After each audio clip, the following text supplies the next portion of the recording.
Hello student, welcome to my YouTube channel YouTube Express Learn with Azeem sir.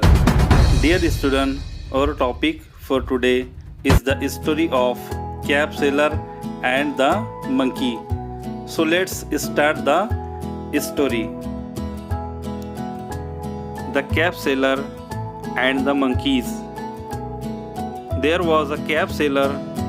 He used to go from village to village to sell his cabs.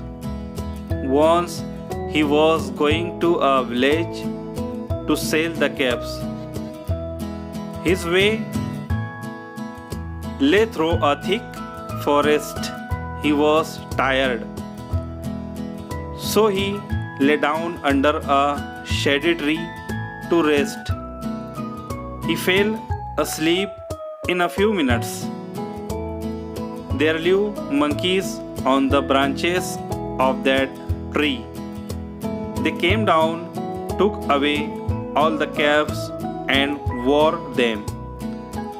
Then they climbed up the tree. After a while, the cab seller woke up. He found his cabs missing.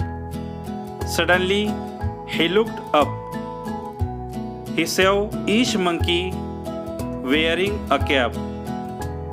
He cried out to them to throw down his caps, but in vain.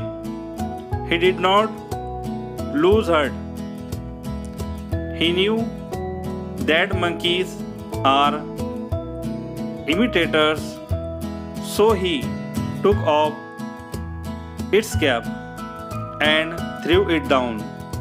The cab seller at once collected all the cabs and went away happily.